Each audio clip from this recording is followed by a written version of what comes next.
them bloom for me and you, and I think to myself, what a wonderful world. Well, I see skies of blue and I see clouds of white and the brightness of day. I like the dark and I think to myself, what a wonderful world.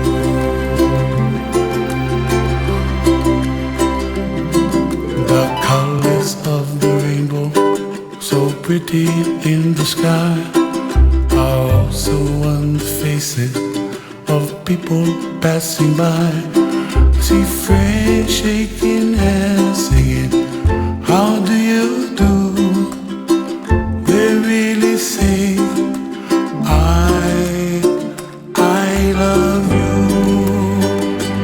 I hear babies cry and I watch them grow. They'll learn much more than we'll know, and I think to myself, what a wonderful world.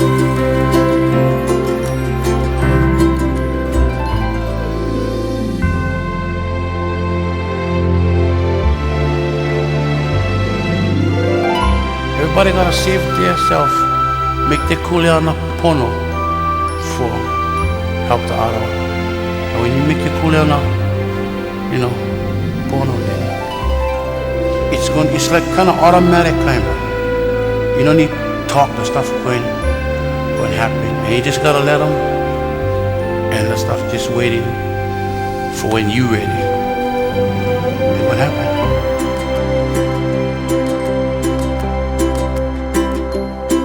The colors of the rainbow, so pretty in the sky, are also on the faces of people passing by. I see friends shaking hands, singing, how do you do? They really say, I love you. I love you.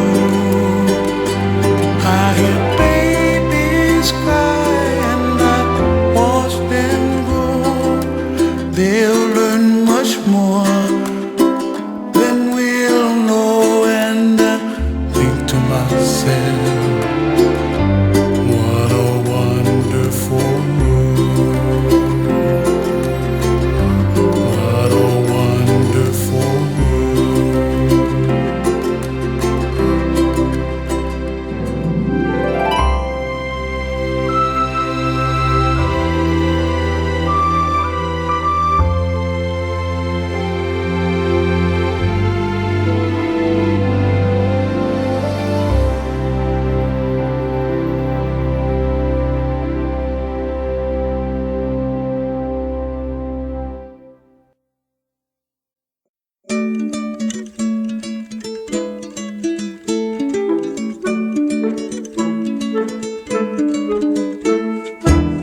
E aloha e kai ala ai ka ama ama. Ai kai ala ai I ka lavalo ai ka ho'o moe moe. E aloha e kai ala ai ka ama ama. Ai kai ala ai ka lavalo ai ka ho'o moe moe.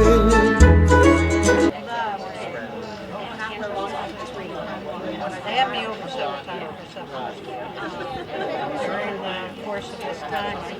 lost track of David. And the day that I thought he's only one.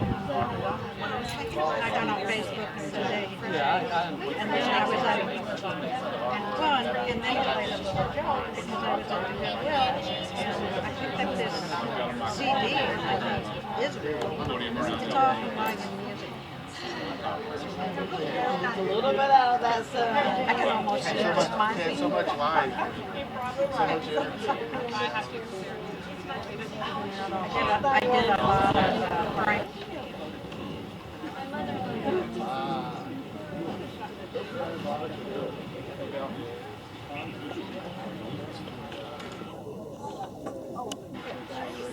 If you don't want to be in the sun, it's okay to come up closer. We won't hurt anybody.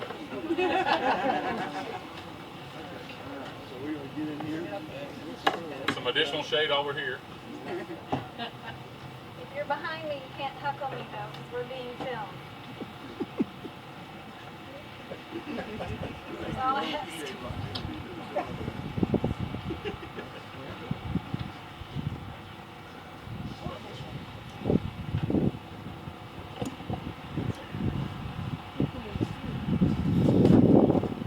Thank you everybody for being here and for being so festive and trying to make this a fun remembrance of Dad.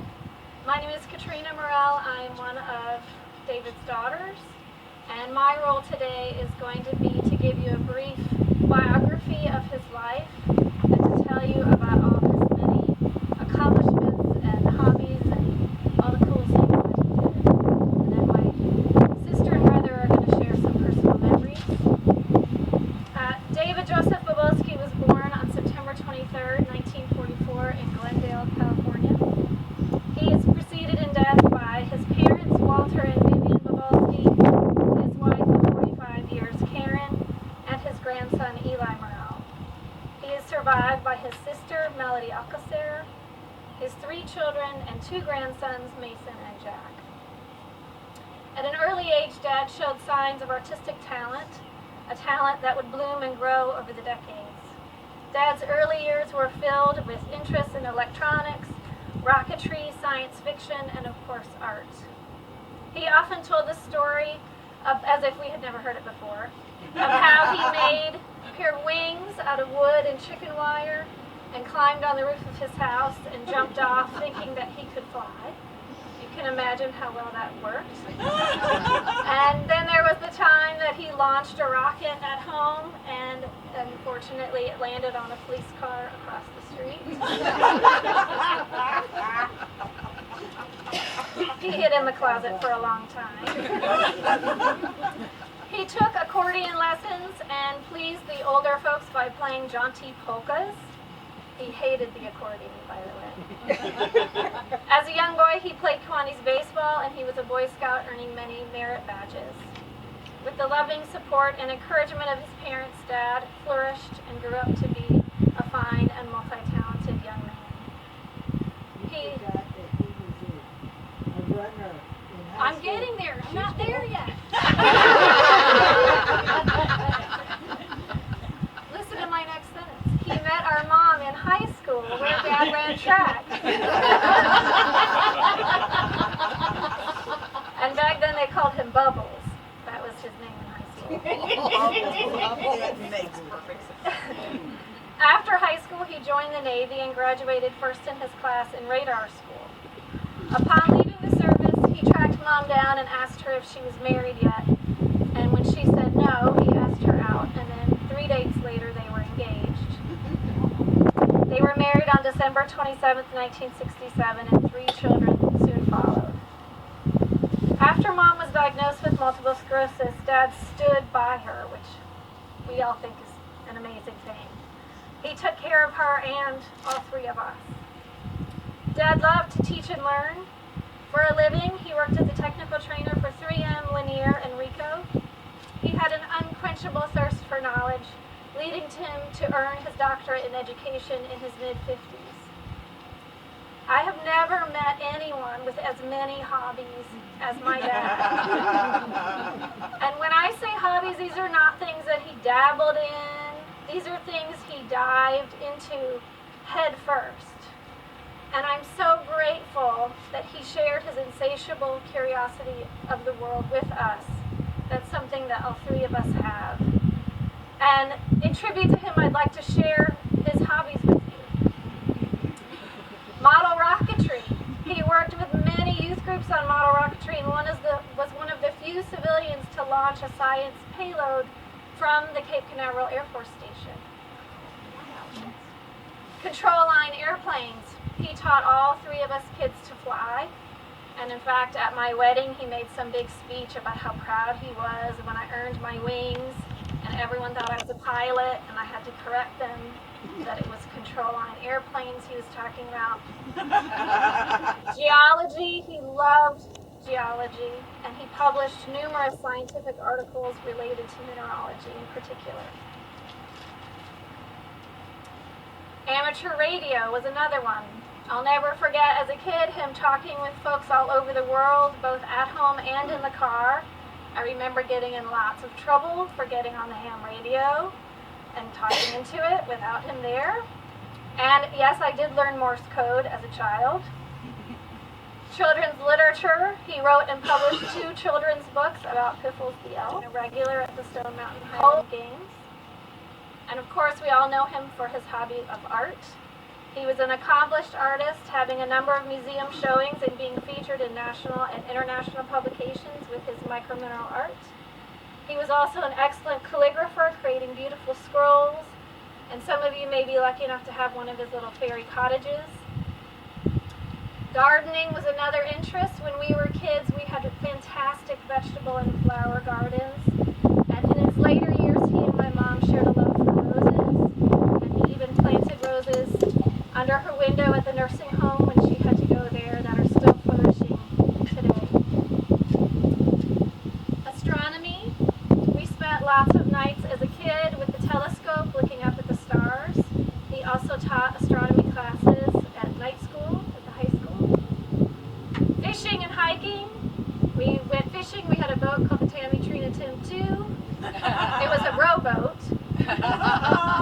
And whenever I would come back into town, we always went hiking together.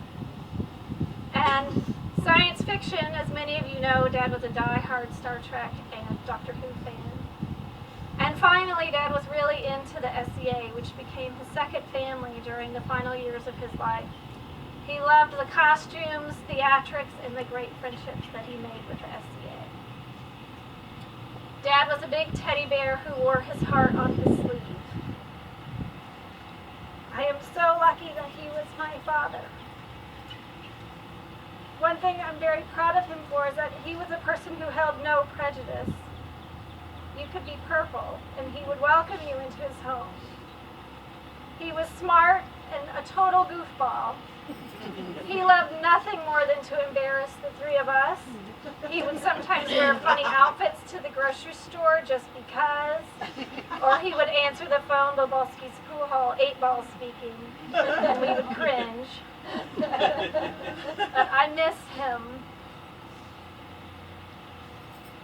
Thank you all so much for coming and sharing in his life celebration.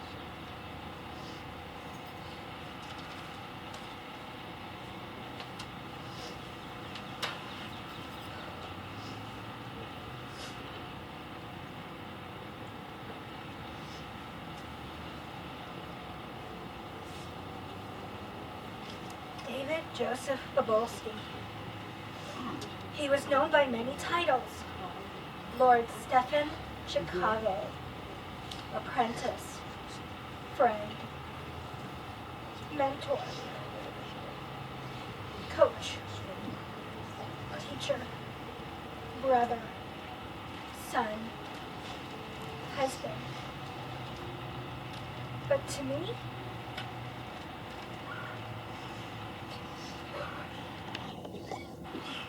he was Daddy.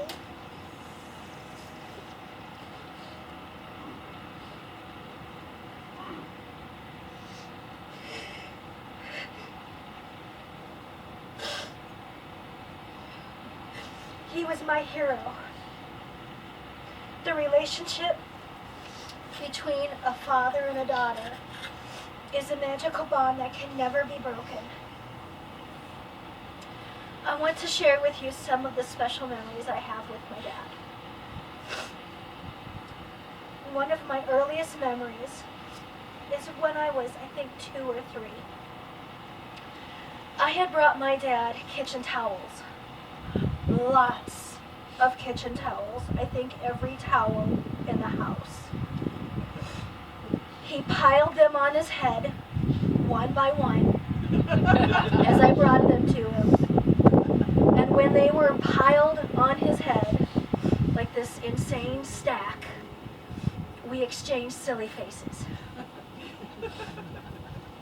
From an early age, he taught me that it was okay to be silly and laugh at yourself. When I was in 1st grade, I was doing what many kids do, coloring. My dad laid on the floor next to me and showed me how to shade pictures with my crayons. I was mesmerized that my pictures could look so real, that Kitty was coming off the page. My dad showed me that even a simple crayon could create a work of art. When I was a tween, my dad taught me how to fly. Not just fly, but make my own model rockets and my own airplanes that actually flew. I remember my little line control airplane. I was so proud of that thing. I had built it from scratch. And I was afraid to fly it at first.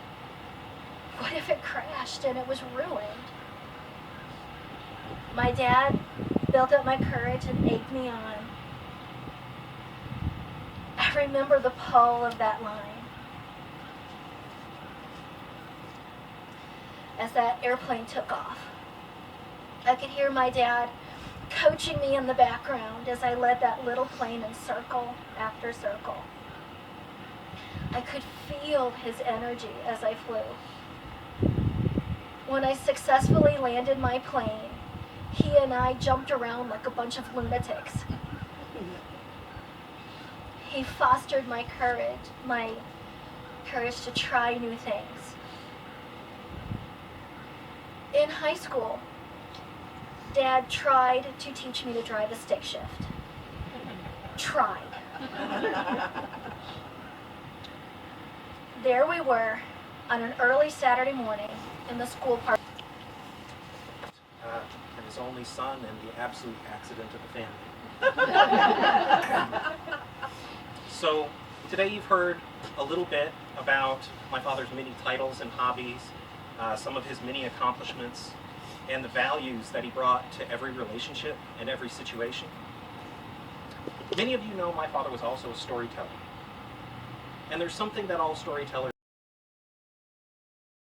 don't shift any lower than 1st gear and still keep moving forward. And probably just a few seconds later, he realized that the semi-trucks that we were sandwiched between had a few more forward gears and a lot more power. But this was the sort of thing that my father seemed to seek from life. It's a story with a little bit of struggle, some fear, some improvisation, a healthy amount of danger. And when we finally passed over the spine of North America, triumph. The trip became a story that we would hear many times throughout our childhoods. It was, as my father would say over and over again, an adventure. Later on, I remember heading with him to Alabama to launch those sounding rockets from the Redstone Arsenal. Now, he had carefully planned the route. He always did this on the dining room table, spread out his maps, marked it with yellow highlighter, circled every exit with red pen. So, of course, we got lost.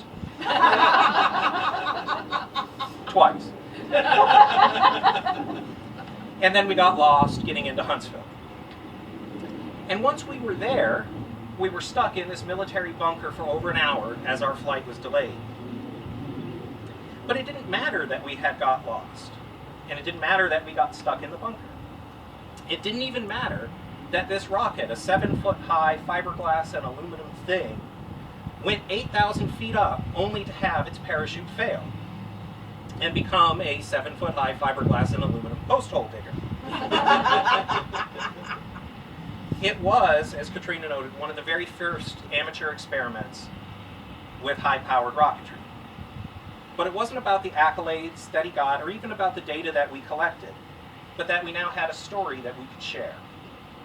We'd had an adventure. When I was a teenager, we took a trip to visit Baxley, Georgia, where Tamara had just started teaching. When we got into Baxley, we stopped in the Hardee's for some lunch. Inside was a whole line of people winding their way up to the single cashier. And at the very front of the line was this petite woman wringing her hands nervously. Unlike nearly everyone else in the whole restaurant, but especially on our side of the counter, she was black. And even though she was at the front of the line, every time an order was filled, someone else would just step in front. The first time it happened, it just seemed a little odd. But then it happened again and again. And I started to get upset as I watched her face fall each time someone stepped in front of her. I think my father could tell that I was about ready to explode, because he put his hand on my arm and just said, "Wait." When we got to the front of the line, he motioned for the woman and just told her, "Go ahead." That's just a small gesture, just this little moment of kindness, but it drew every eye in the restaurant to us. But this was exactly how my father taught, by being the better example. It was who he was, the master of these small, kind gestures, these little moments of perfection. It was never about taking a stand or making a scene, rubbing anybody's face in, just about doing what was right. And I knew just how he felt about it when we finally pulled up to Tamara's house after having followed most of the way by a pickup truck full of angry customers. When he took the keys out of the ignition, he leaned back, let all his tension outside, turned to me and said, "Well, that was an adventure." Now, in just a moment, we would like to open the floor to anyone who would like to share their stories. But before we do, I want to leave you with a thought. It's all too easy to think that my father is missing, lost, or gone. But I think he's present here in every act of kindness and every small moment he shared with every one of us. And while he may have occasionally gotten lost along the way, I don't think he's lost or gone. He's just off having another adventure. And when we do meet again, just imagine the stories he will tell.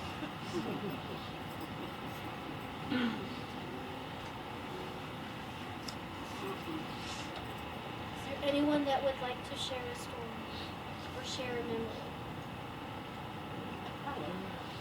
You looked at? No, I was not. She'll just tackle you for the floor. I don't know if I can do this. Hi, I work at Hobby Lobby. And and I'm soon to not be working for Hobby Lobby because I'm going to be celebrating a birthday. My birthday is September the 23rd. And David used to call me and say, "Happy birthday." You're a year older than I am. But I thought of that while I was sitting there, and it just, the first time I met David was he came into the store on Wisteria, and he was looking for model rockets. And at the time, my ex-husband was building a lot of model rockets and had had a stroke. And David offered to come and get him and take him and shoot the rockets off and everything. And I thought, that's so kind. And over the years, I did framing for him, and I went to his house. They had me over for supper several times. And I just feel so lucky to have known him and Karen. And he did have a wonderful sense of humor, and I think the children are. The other thing I wanted to say was, I had lost track of him. I hadn't seen him in the store for some time. So on the 11th, I got to thinking, I don't know why, he came to mind, and I thought, God, I haven't heard from David.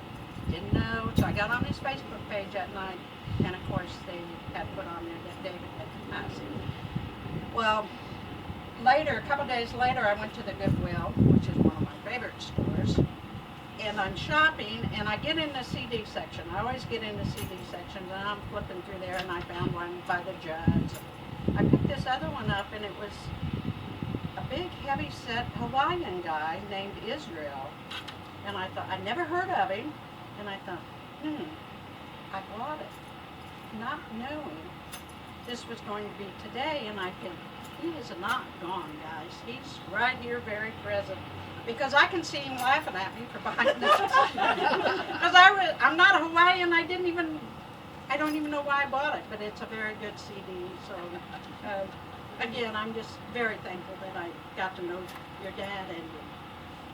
Anybody else? I'm a teacher. I don't need that. Good. I have known your dad for 20 years. I have enjoyed listening to him, telling me stories. You know, I wished I had gotten to know all of you. Him and his wife, well, I got to meet your family. Anytime I needed him to help with my kids at school, he was there for me. Okay? He would bring his microscopes. He would show the kids how to look for the beauty in something so minute and so small. It was fabulous. You know, his paintings, he'd bring one or two. At our junior meetings, he would come and just have the patience of the world. And that's what I remember about him, having so much patience with so many little kids. It was unbelievable. Loved him. We'll miss him. He was also in a lot of plays, wasn't he? In several plays. We didn't mention that.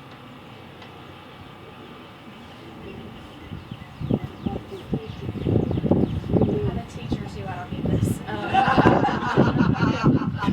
My name is Leah Benson, and I met him through the historical reenactment group. We had done a demo at the Scottish Highland Games, and my mother and a couple other people came to me and said, "You're not going to believe this, we found this guy." And he's already a harpist. He's a Celtic harpist, and he's a calligrapher. Like we don't have to teach him how to do this. He's a calligrapher. And I said, "Well, take me to him." And we talked for a little while. And as we were breaking down, I looked at my mother and I said, "You're keeping him, right?" And she said, "Oh yeah, we're keeping him." And he has been at our house for holidays. He's somebody that I saw on a weekly basis, and I just recently finished a master's degree in psychology, and he was always so encouraging about that. And I had a class, and it was a class in critical psychology, and the teacher is very clever, and so she had titled this class, The Psychology of Sorcery and Transformation.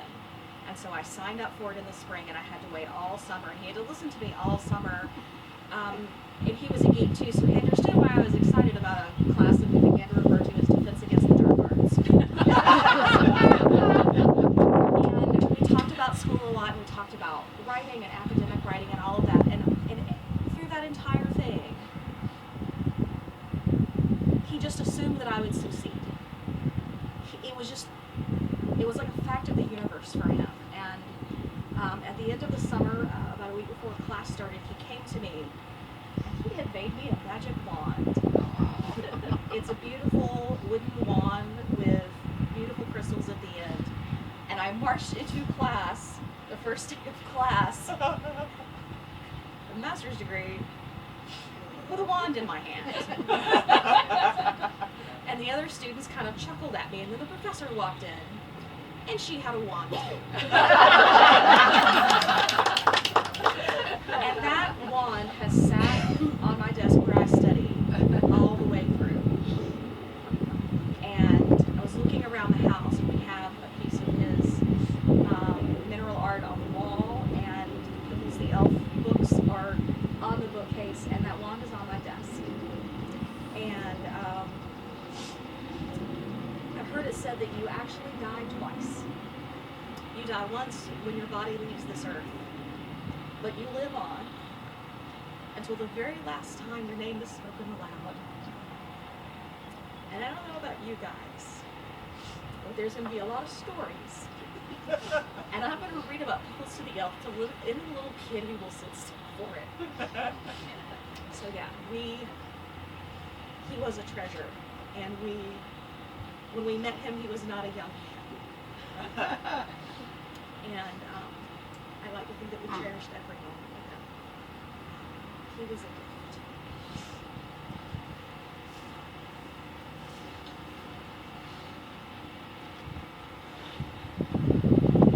Now before I was there, I'm now a teacher, so I probably keep it right.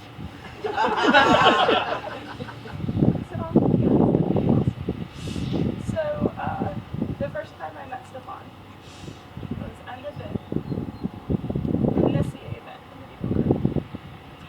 And he was being apprenticed to the person I idolized, Ciekawy. And I stared at his work. It's like, wow, he is so amazing. I'm never going to be that good. Adela will never want me as her apprentice. Which changed. He's my apprentice brother, and he was always so tickled every time I'd run up to him and say, "Hi, big brother," and just look at everybody's confused faces.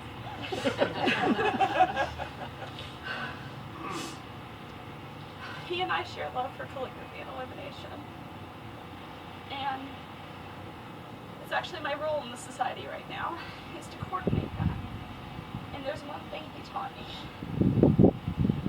that I've made sure to pass on to everybody. And in the SCA, there's this award that makes you a lord or lady of the court. It's usually the first award that anybody receives. And a lot of time when we're doing our art, we get so wrapped up in the idea that these super special awards that are way up here deserve this great, amazing work, which means some of the newer scribes there and the less skilled, they get relegated to this lower level. And I looked at my award that made me a lady of the court, and it's one of his. It's stunning. And for a while there, that's the only one he would do. And he would put gold on it, and he'd spend hours and hours on it. And one day I asked him, "Why do you put so much work? Why do you put so much work into this award that's down here and not this work that's up here?" And he stared at me as if it was the simplest answer. Well, for some people, this might be the only award they get in their whole lives, and I wanted to be a good one. He didn't care what level someone was. He just wanted everybody to feel appreciated. And so he put his heart and his soul into everything he did. And that's one thing I've carried with me this whole time. Even now that I've graduated as an apprentice, it doesn't matter. He's still my apprentice brother. And he showed me that no matter what, from the lowest award to the highest award, you put your heart and your soul into him. He's an amazing man. I truly love him, and I will always. He was a true treasure to our society, an amazing calligrapher, an amazing illuminator.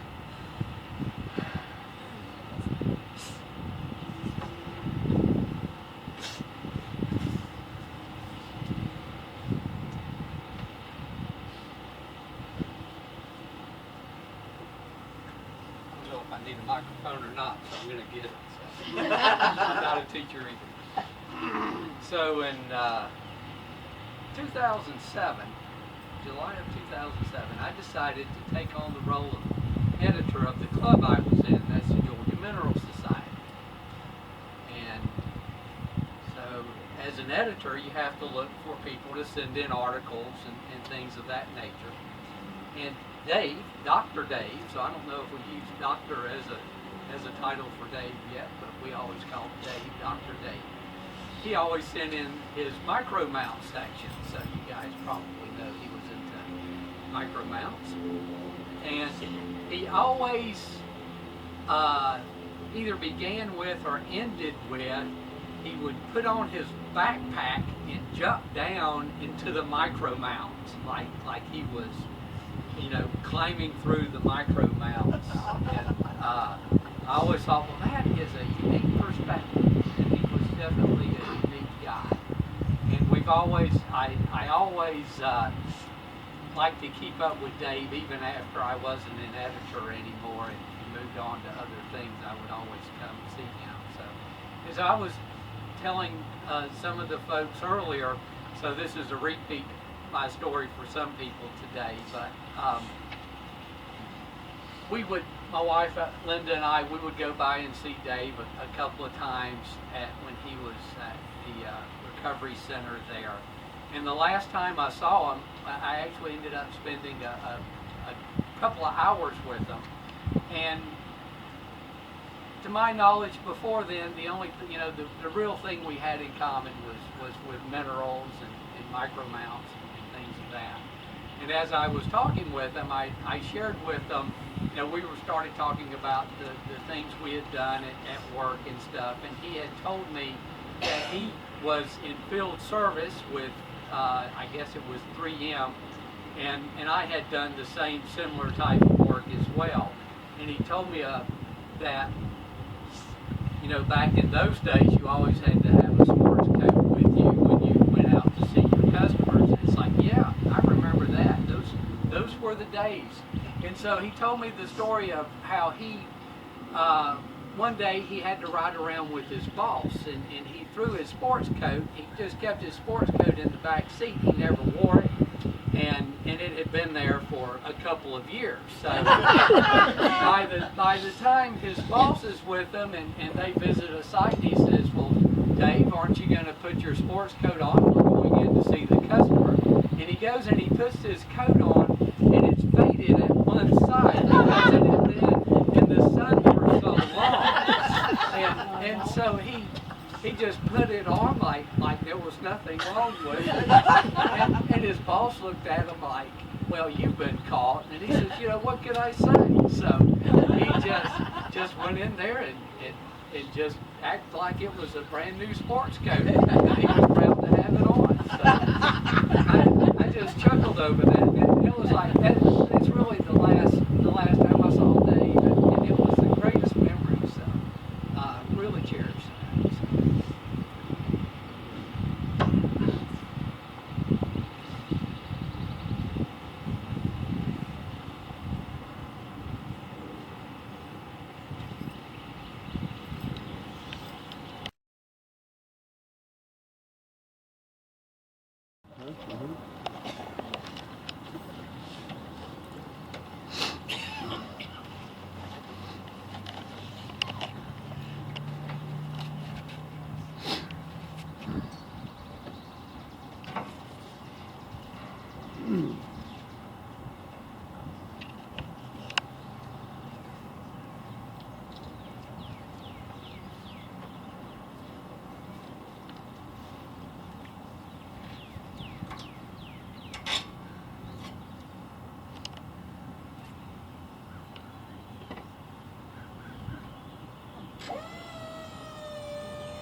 E aloha e kai ala ai I ka pa'akei Ai kai ala ai I ka onola ai ka sawa sawa E aloha e kai ala ai I ka pa'akei Ai kai ala ai I ka onola ai ka sawa sawa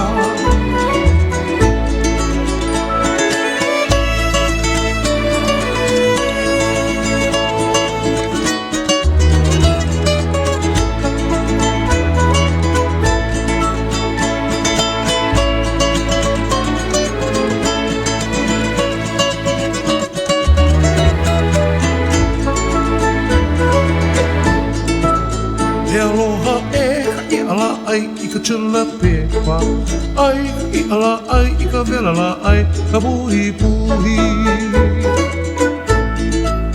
He aloha e kai ala ai ka nihi oi Ai kai ala ai I ka vela la ai ka puhi puhi Ai ha ina ai ia mai Hai ana ka puana Hiu I ka hamiki poa hiu I ka pipistu hiu ka piha o pu Ai ha ina ai ia mai Ai ana ka puana Hiu I ka miki poa hiu I ka pipistu hiu ka piha o pu Hiu I ka miki poa hiu I ka pipistu hiu ka piha o pu Hiu I ka miki poa hiu I ka pipistu hiu ka piha o pu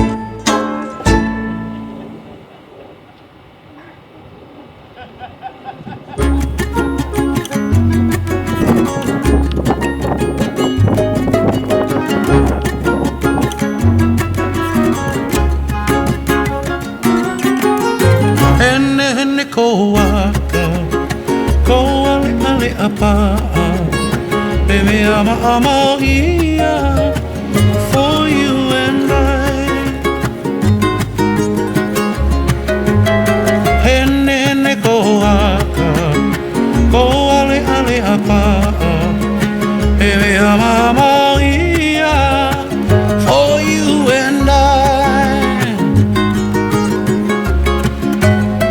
Kawilama keneki Honi oni kokino Eme ama ama uia For you and I Ikako ako mako Ayana ika pipistu Eme ama ama uia For you and I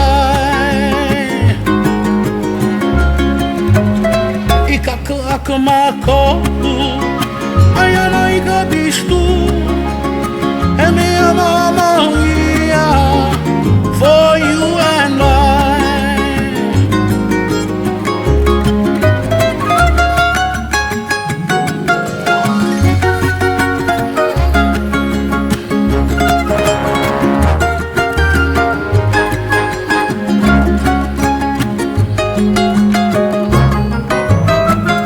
Kiki mako Ayana ikeke Hemi ama ama ia For you and I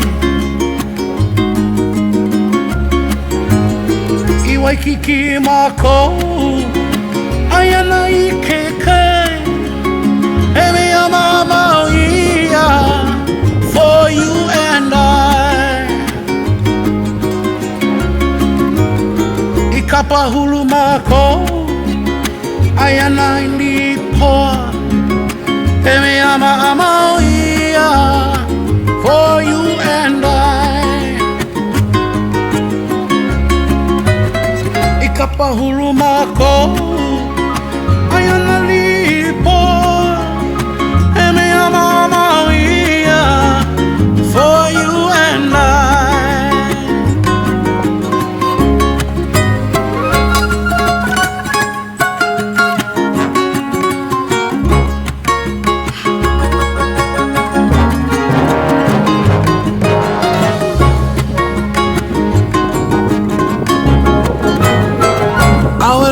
Have met, our eyes not yet. You make me wait for you and I. Haina mai kabuana, oh hale ale apa. He me ama ama ia for you and I. Haina mai kabuana Ko ale ale apa Ame ama ama ia For you and I For you and I For I and you And for all them two And all them three And all them four And all them 5, 6, 7 and 8, 9, 10, 11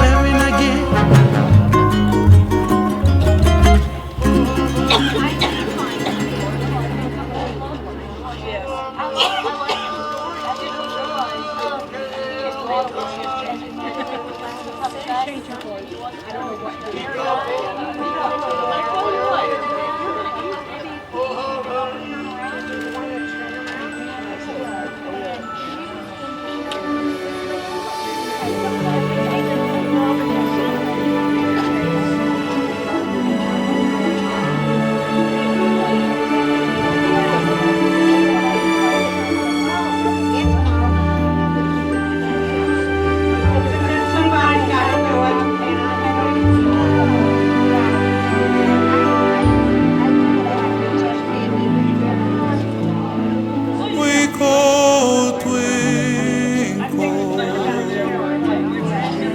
little star, how I wonder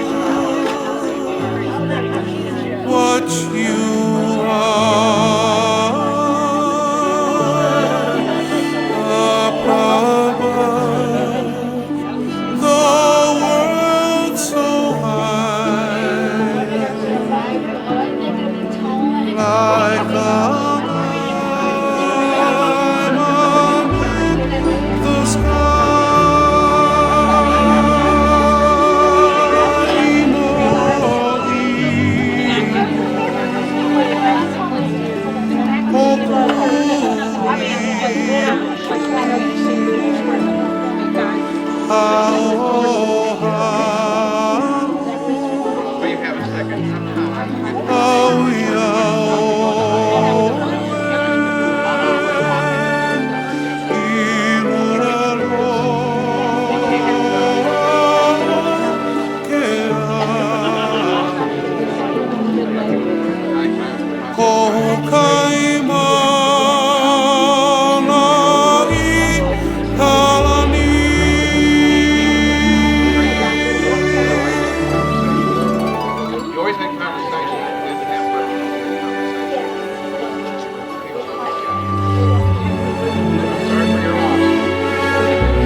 If he had built that, they'd be going much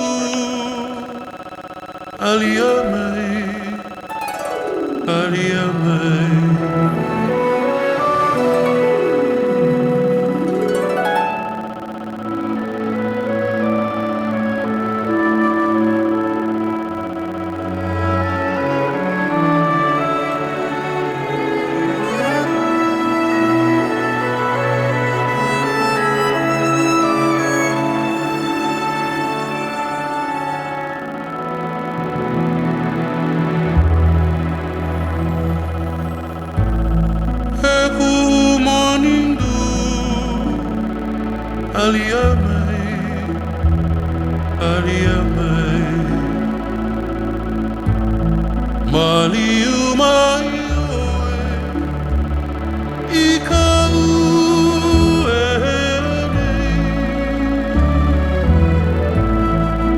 kalima iue,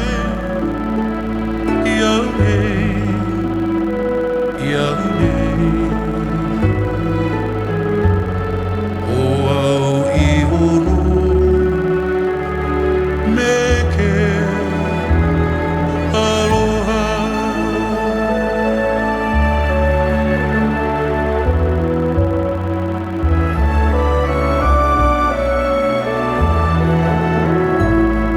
Pe mai ke alaula, oliliko, neiliha. E hoe elo ana, I neia papalina. I uka o mana, I ka iu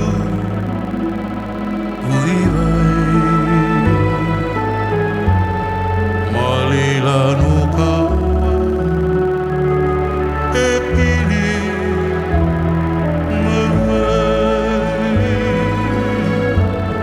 Malila no kaua, e pili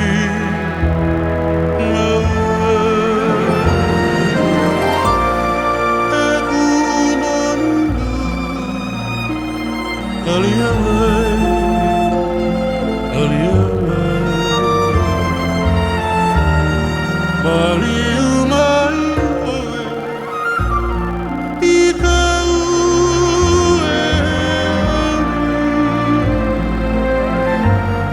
e kalima iue, Yahweh, Yahweh. O wau iholo, meke aloha, aloha.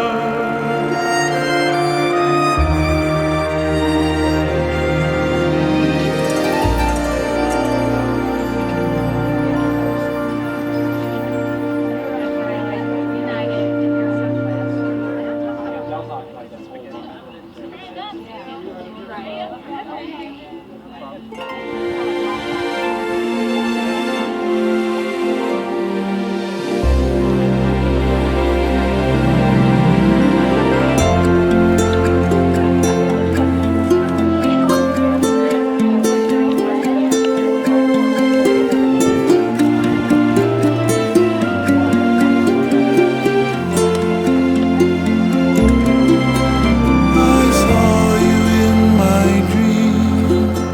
We were walking hand in hand on a white sandy beach of Hawaii. We were playing in the sun.